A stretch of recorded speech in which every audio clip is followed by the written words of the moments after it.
We sell experiences. We don't sell properties. It doesn't matter how many times we talk about it, how many times people have heard us say it, because there's so few people picking up what we're trying to explain.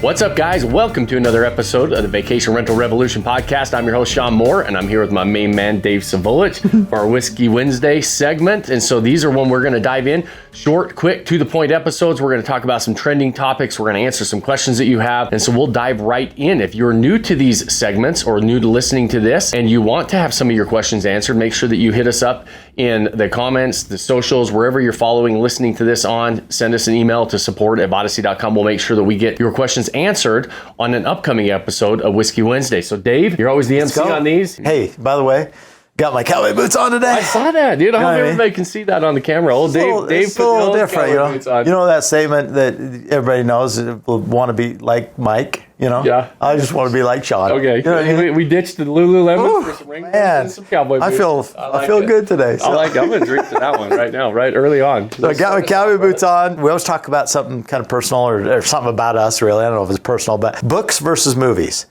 You're a book guy. You like to read. You like to watch movies, podcasts. What's your favorite? For sure, podcasts and books. And books. When I say books, I don't read a lot of books anymore. I listen to audiobooks. Yeah. But I do that every day. I love it. Yeah. Like if I'm home by myself. Last night I was actually home by myself. The kids were out doing some stuff, and I just, instead of turning on the TV, I turned on a book and listened to it and just sat there and listened. All right, I like that. I'm a big audiobook guy. That's why you're so smart. I don't know about that, but that's what I prefer to do. Yeah.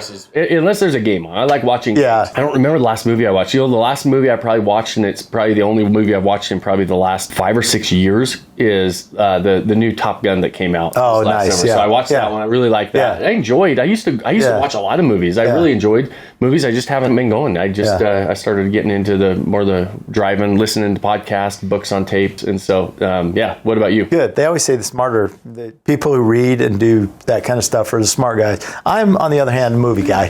So explains a lot. Yeah, it does. It does. I love movies. I like documentaries. I love all kinds of movies. I like to sit on the weekends and in the evening or whatever, watch a movie and stuff. So I like more of that. I'm not a big reader. I never have been. I probably can count literally on one hand, maybe the amount of books that I've read since I graduated from school. Since I graduated from school. All right, we might have to edit that. Now I do listen to books, on tape, as you will, and I do that once in a while. But I'm not a big reader, so I always find myself when I'm reading, I'm thinking of something else, and who just walked by, and what's going on, or what was that noise? I'm just like, focus. Give me a movie, and I'm happy. So. Anyways, all right. Well, we know, a book guy, more of a movie guy. So that's good. All right. Well, let's jump in. So we got a trending topic, something in our world, something short-term rental. And we've talked about this a little bit before. It's a topic that keeps coming back up and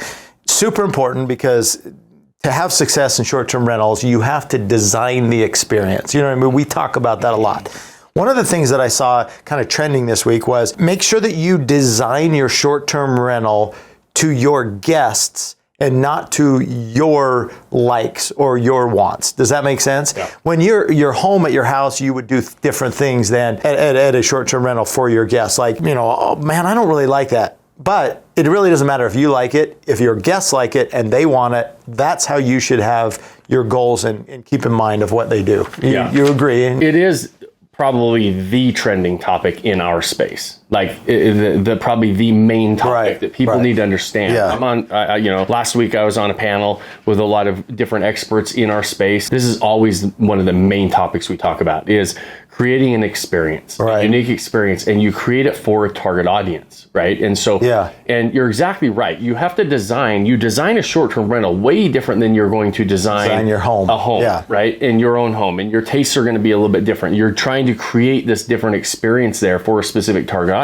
Now, I always tell people you should be part of your target audience. The reason I say that is because it's going to be easier for you to put it together. Now you have that mix of, okay, I can design it kind of for me, but also it fits with this experience that I'm trying to create. But it's totally different. Designing a short-term rental is totally different than designing a home. And we bring in very specific designers for this, right? We work with some of the best in the business. Our designer, Mike, he always says, admittedly, I'm not the guy you want to hire to design your home. Right. You want different designers to design your home. I know how to really create and design a short-term rental because I know how to bring the experience that you're trying to create to life with the design and the furnishings and everything else. Yeah. And when I say this is the topic and the main topic and the trending topic that we're going to be talking about for years, is because in our game, that is what we sell. Right. We sell experiences. We don't sell properties, and people miss that. It doesn't matter how many times we talk about it, how many times people heard us say it. I feel like a broken record most of the time, like where I feel like we talk about this over and over and over,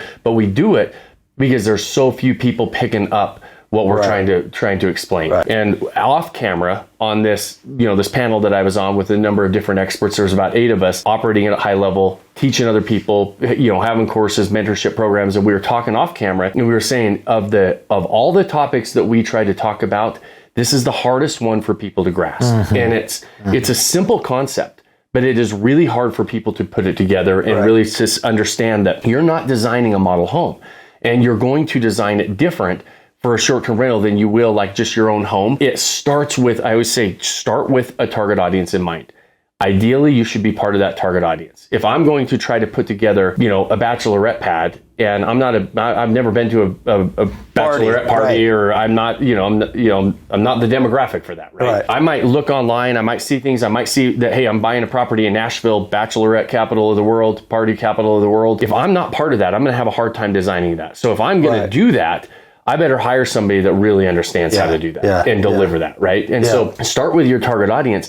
Be part of the target audience, right? When I design properties, all of my properties are designed around outdoor activities, and most of that is outdoors. National parks, state parks, hiking, those types of things, fishing, the things that we love to do in the outdoors, because I understand that market. I understand what they're looking for. So I keep my portfolio fairly consistent to that. You don't find me, I don't have urban properties. I don't have, going down and enjoying the city life. Not that that's not a great experience, and somebody that would do that, that's not me. And so that's okay. That's why I always tell people, following this process of picking a target audience, creating a unique experience, understanding how to market that, the process is the same, but you and I are going to have completely different portfolios because of who we're actually trying to target, what we're trying to articulate, what we're trying to set up.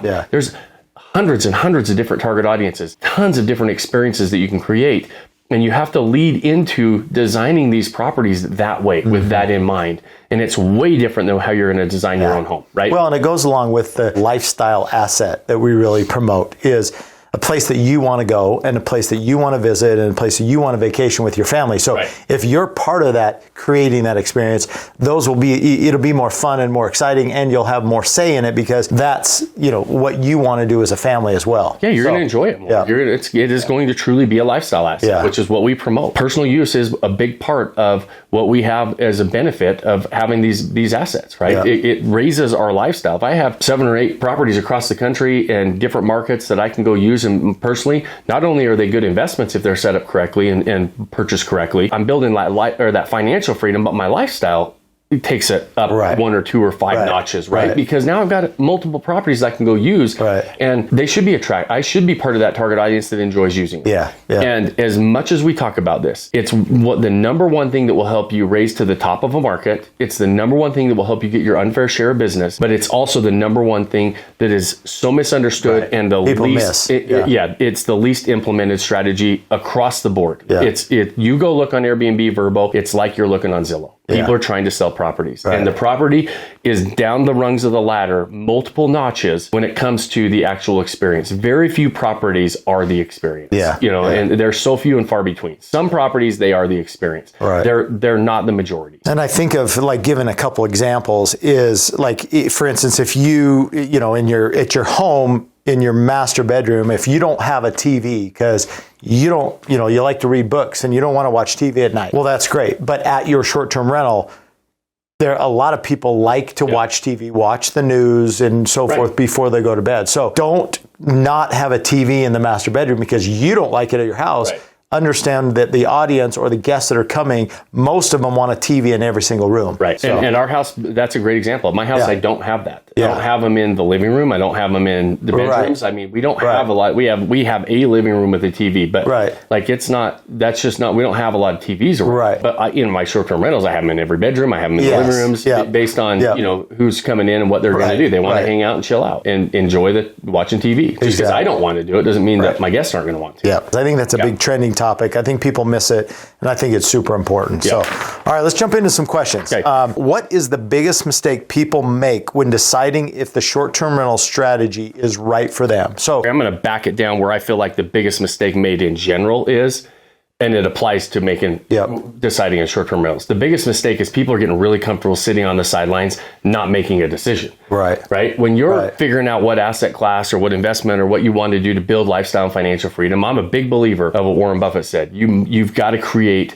a second source of income. If you're not making money while you sleep, you better be working on figuring out how to do that. Take your active income, take some chips off the table, and put it into something. And so as you're analyzing all the different asset classes, all the different options that you have, there's going to be pros and cons for everything, right? At some point, there's not going to be one that checks off every single box and it doesn't have any cons. They're all going to have pros and cons, including short-term rentals, right? And so you have to analyze the ones you're interested in, and then you have to say, okay, which one of these passive income vehicles checks off the most boxes for me as far as what I'm looking for lifestyle and financial freedom? And then make a decision to move forward. The biggest thing that I see across the board since we started helping people and coaching people, and we talk to thousands of people now, and we have almost close to 3,000 people now in our mentorship program, which means we talk to tens of thousands. When I see that, I see so many people that have so much potential. They've set themselves up, they work their butts off their whole lives, they're put themselves in a position to take some chips off the table,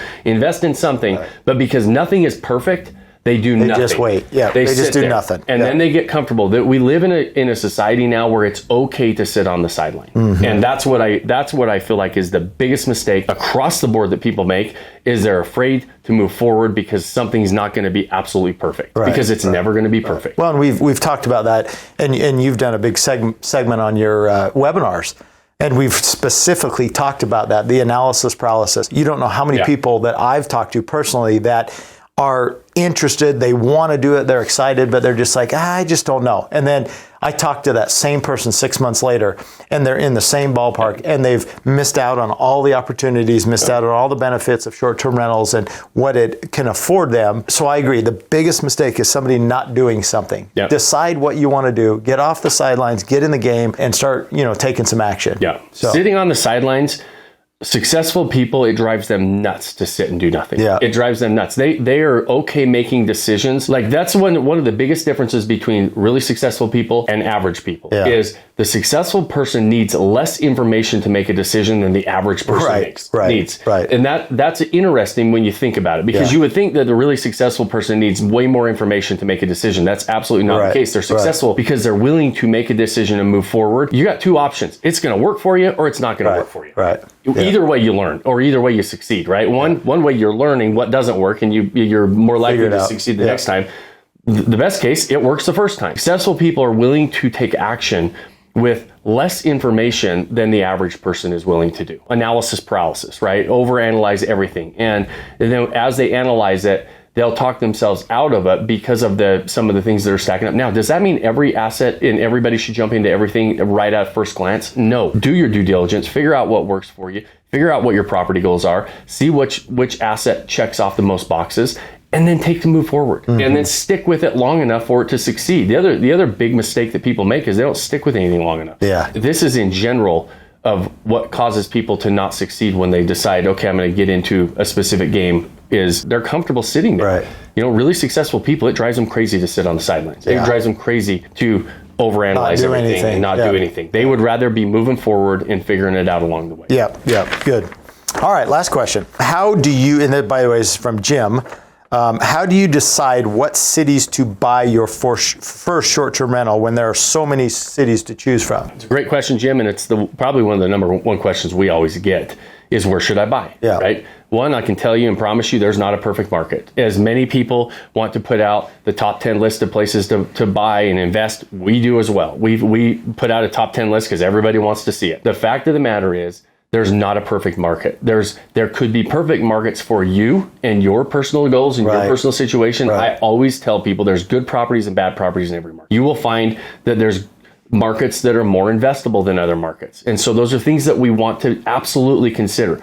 But to start, I always tell people, give me 5 markets that you would love to own a vacation home.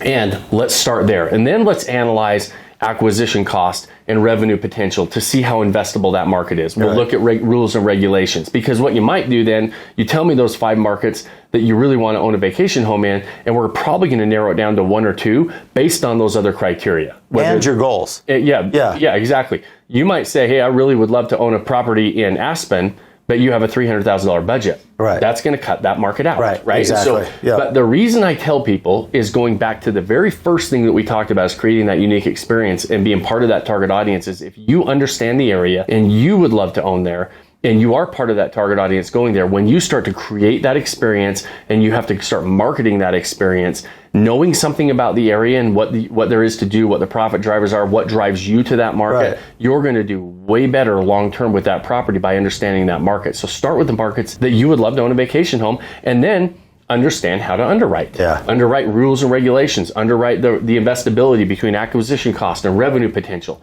Those things are very, very important. But if you just try to start there, you're going to have a list of hundreds of markets that are very investable. Right? And so we want to start with more, where would I like to own? What is my budget? What am I trying to do with it? And then let's start running the numbers from there. And if you come up with 5 markets where you want to go, I almost guarantee that 1 or 2 of those markets are going to be good. Exactly. Yeah, you'll limit it down to 1 or 2 and say, all right, let's dive in. Let's get you a real estate agent. Let's start looking at properties and see if that works. So absolutely. Well, good. Well, good segment today. Short and sweet.